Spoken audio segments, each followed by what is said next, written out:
21 अगस्त को भारत की राजनीति और सामाजिक आंदोलन में ऐतिहासिक दिन होने जा रहा है। दरअसल पिछले 75 साल से जब से संविधान लागू हुआ और जब से एससी एसटी को रिजर्वेशन का प्रावधान किया गया, तब से इस देश में एकमात्र ऐसी संस्था है जिसको हम जुडिशियरी कहते हैं।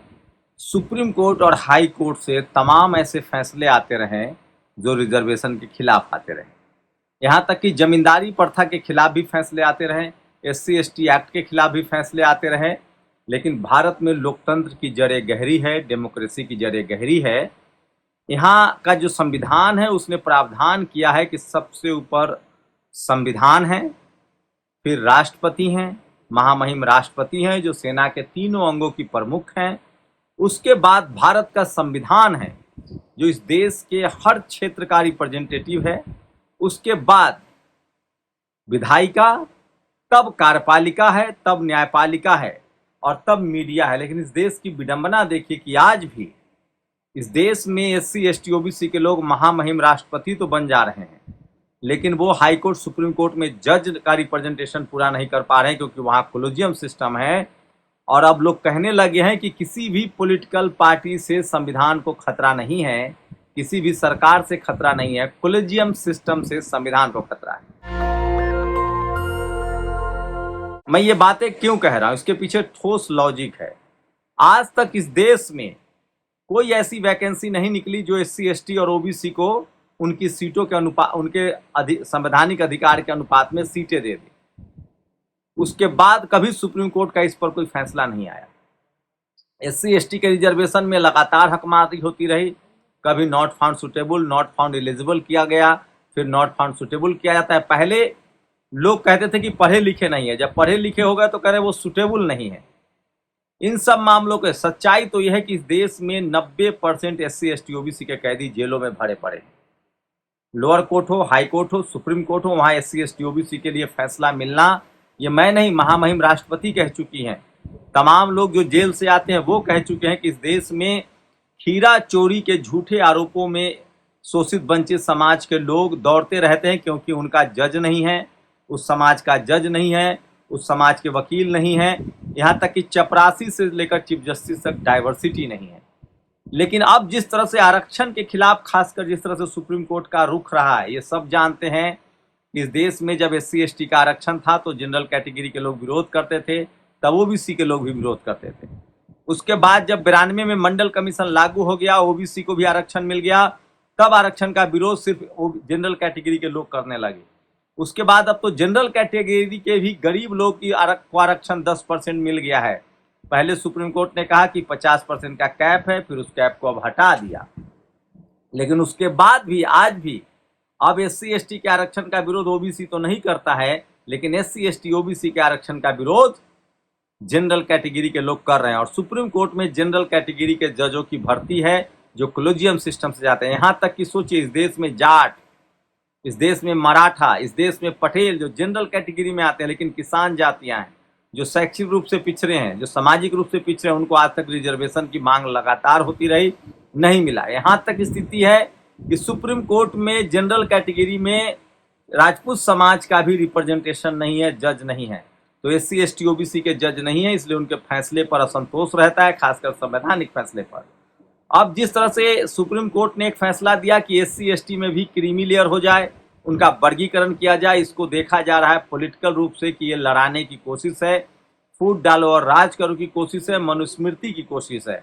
जिस तरह से पहले 4 वर्ण व्यवस्था कुव्यवस्था बनाकर देश को चलाया गया और खासकर शूद्र और अतिशूद्रों को शोषित किया गया, उनको पढ़ने लिखने और संपत्ति के अधिकार से वंचित किया गया।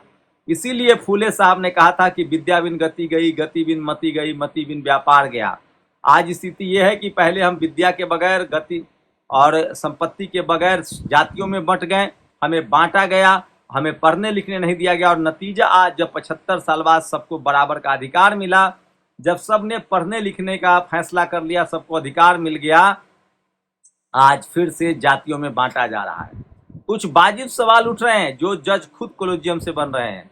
जब आईएएस बिना एग्जाम के बनाए जा रहे हैं तो वो रिजर्वेशन पर कैसे सवाल उठा सकते हैं। और सवाल है कि किस जाति के लोग ओवर रिप्रेजेंटेटिव हैं, ये अगर जानना है तो जाति जनगणना कराना पड़ेगा। बिहार सरकार ने जाति जनगणना कराई। 90% SC ST OBC के पास न नौकरी है, न जमीन है, न व्यापार है, न बिजनेस है। 10% लोगों के पास 90% संसाधन है। सोचिए, ये सच्चाई है। और जाति जनगणना सुप्रीम कोर्ट करा नहीं रहा है। इकोनॉमिक वीकर सेक्शन सवर्णों का आरक्षण रोक नहीं रहा है। लेकिन SC ST OBC के लोग हाल के दिनों में जिस तरह से थोड़े 50% एजुकेशन आ चुका है, वो सामाजिक रूप से जिस तरह से जागरूक हुए हैं, सोशल मीडिया आने के बाद वो जिस तरह से जागरूक हुए हैं, उसके बाद से लग रहा है कि उनको फिर से अलग अलग वर्गीकरण करके जातियों में तोड़ने की साजिश है। जैसे OBC रिजर्वेशन में क्रीमी लेयर लगा दिया गया, और जो OBC कम्युनिटी में आने वाले पढ़ा लिखा समाज था, तबका था, जो इसकी लड़ाई लड़ता, संवैधानिक लड़ाई लड़ता, सिस्टम में जाता तो वहां लड़ाई लड़ता, उनको क्रीमी लेयर कहकर हटा दिया गया। उसके बाद जो नॉन क्रीमी लेयर लोग बचे, जिनके पास एजुकेशन ही नहीं था, तो बैकलॉग किया गया, प्राइवेटाइजेशन किया गया, अब नॉट फाउंड सुटेबल हो रहा है। इसी तरह की कोशिश SC और ST के साथ किया जा रहा है कि जो SC ST के पढ़ लिख लोग गए हैं, जो समाज पढ़ लिख गया, उसको इससे बाहर कर दो, ताकि इनको भी बैकलॉग रखा जाए, इनको भी नौकरियां नहीं दी जाए। और जानबूझकर सोचिए, जो सुप्रीम कोर्ट और जो जातिवादी मनुवादी व्यवस्था को मानने वाले लोग आप SC ST OBC के रूप में एकजुट हो रहे हैं, तो आपका अधिकार नहीं मिल रहा है, बैकलॉग नहीं मिल रहा है, वैकेंसियां नहीं आ रही है, प्राइवेटाइजेशन हो रहा है, लैटरल एंट्री हो रही है। जब आप और जातियों में टूट जाएंगे तो आपको और कुछ भी नहीं मिलने के आसार हैं। इसी के लेकर 21 अगस्त को यानी कल तमाम सामाजिक संगठन, तमाम सामाजिक योद्धाओं ने और पॉलिटिकल पार्टी के रूप में BSP ने, चिराग पासवान ने, चंद्रशेखर आजाद ने और तमाम सोशल एक्टिविस्टों ने इसका समर्थन किया है कि हमको जातियों में नहीं बंटना है, पे बैक टू सोसाइटी हो, सबके लिए बढ़िया स्कूल खोला जाए। और लोग कह रहे हैं कि 45 जो लेटरल एंट्री हो रही है, उसमें जो SC ST समाज की जो जातियां पीछे छूट गई है, उन्हीं को आप वैकेंसी में भर दीजिए और सेक्रेटरी, डिप्टी डायरेक्टर और डायरेक्टर बना दीजिए। तो ऐसा नहीं किया जा रहा है, इसके पीछे साफ मंशा है। देश के जाने माने जो सामाजिक वैज्ञानिक हैं, वो कह रहे हैं कि किस तरह से, जिस तरह से सवर्ण समाज इस वर्गीकरण का खुशियां मना रहा है, उसका मतलब बहुत बड़ी साजिश है। ये सबसे बड़ी खबर है। दूसरी सबसे बड़ी खबर है 21 अगस्त को जो भारत बंद है, उसका लगभग मैसिव तैयारी चल रही है देश भर में। शायद ही राजस्थान हो, बिहार हो, मध्य प्रदेश हो, छत्तीसगढ़ हो, शायद ही कोई राज्य है जहां शांतिपूर्ण बंद का आह्वान नहीं किया गया है। लोगों से कहा गया है कि वो संविधान की प्रति लेकर, अपने अपने सामाजिक संगठनों का झंडा लेकर शांतिपूर्ण तरीके से धरना दें और अपनी बात सरकार तक पहुंचाएं। DM को, SP को, जो भी बड़े पदाधिकारी हैं, उनको ज्ञापन दें, शांति एकदम बनाए रखे। वहीं मुजफ्फरपुर कांड में, मुजफ्फरपुर मर्डर केस में जो एक SC समाज की बच्ची की हत्या हुई है, उसमें पुलिस ने यू टर्न लिया है और पुलिस ने बड़ी बात कही है। पहले जो परिवार वालों का आरोप था कि उनका अपहरण हुआ था, रेप हुआ था, पुलिस ने इसे इनकार कर दिया है। पुलिस ने साफ साफ कहा है, मुजफ्फरपुर SP ने, कि मेडिकल रिपोर्ट में कोई ऐसी बात सामने नहीं आई है। उनकी हत्या हुई है, 4 या 5 आरोपी गिरफ्तार हो गए हैं, उनके साथ रेप की कोई वारदात नहीं हुई है। वहीं इस मामले में प्रोटेस्ट कर रहे गोल्डन दास, जो सोशल एक्टिविस्ट भी हैं और जो तीखे अपने रवैये के लिए जाने जाते हैं, उनको गिरफ्तार किया गया है। और गोल्डन दास समेत 16 बहुजन समाज के युवाओं की गिरफ्तारी हुई है, उसी पर्टिकुलर गांव से जहां की ये वारदात है। उन पर आरोप लगाया गया है कि इन लोगों ने उत्तेजक भाषण दिया और कई लोगों के घर में तोड़फोड़ की कोशिश की, तोड़फोड़ की है, इसको लेकर उनकी गिरफ्तारी हुई है। तो ये बड़ी खबर है। और यहाँ तक मुजफ्फरपुर पुलिस ने कहा है कि रेप की घटना नहीं हुई है, मेडिकल रिपोर्ट से साफ है कि रेप नहीं हुआ है। तो जो लोग रेप की वारदात की खबर चला रहे हैं, हम उसके खिलाफ नोटिस भेजेंगे। जबकि सच्चाई है कि तमाम टेलीविजन चैनल्स, तमाम वेबसाइट्स ने इस खबर को प्रमुखता से चलाया था। परिवार वालों का आरोप था, एक एप्लीकेशन भी दिया गया था जिसमें रेप की बात कही गई थी, अपहरण की बात कही गई थी। पुलिस ने इस मामले में इनकार किया है कि नहीं, रेप की कोई वारदात नहीं हुई है। जो आरोपी हैं उन्होंने ज़रूर हत्या की है और उन्होंने अपना जुर्म कबूला है। तो इस समय की बड़ी खबर है। वहीं गोल्डन दास को उनके साथियों के साथ 16 लोगों की गिरफ्तारी हुई है।